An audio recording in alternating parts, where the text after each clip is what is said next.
Malvert, chapitre 2. Photo de famille. Tout pourrait se résumer à une photo jaunie, écornée, retrouvée dans un tiroir. On y voit la Gaby, flanquée de ses 3 filles et de ses 3 garçons, tous à peu près entre 15 et 25 ans. Tous peinent à dépasser le mètre 60. Tous ont le même petit nez rond, une bille collée au-dessus des lèvres. Tous, ou presque. Au fond, un adolescent, empêtré de son corps, dépasse d'une tête la nichée. Un long nez bosselé planté entre les 2 yeux. Maurice, le plus jeune. Le Maurice est bien né de la Gaby. On l'avait bien vu sortir de son ventre. Pas de doute là-dessus. Mais au village, ça avait fait toute une histoire.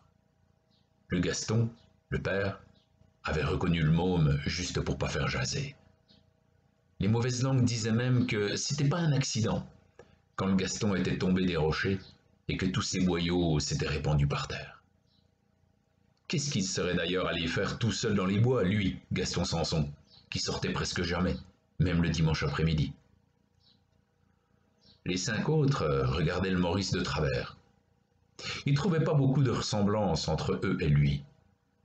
Même Livonne, l'aîné de la fratrie, qui aimait pourtant bien son petit frère, colportait à voix basse des histoires d'ouvriers fromagers allemands, en 12 ou en 13, qui auraient tapé dans l'œil à la mère et qui seraient repartis illico chez lui quand ça avait commencé à barder au moment de la guerre.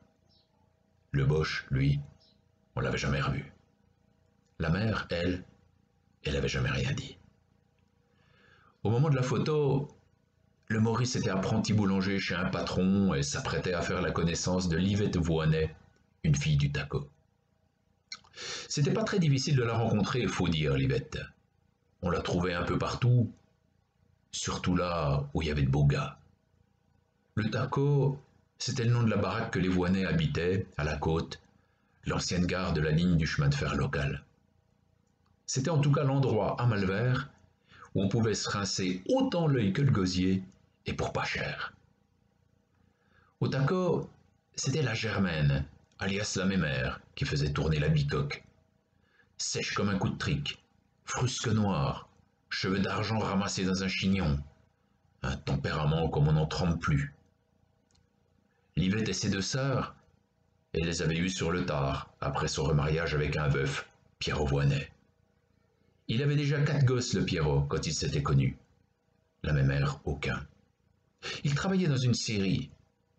C'est là qu'une grume était venue lui défoncer la cage thoracique, mort sur le coup. La mémère, veuve une 2e fois, avait fini d'élever les 2 couvées du mieux qu'elle avait pu.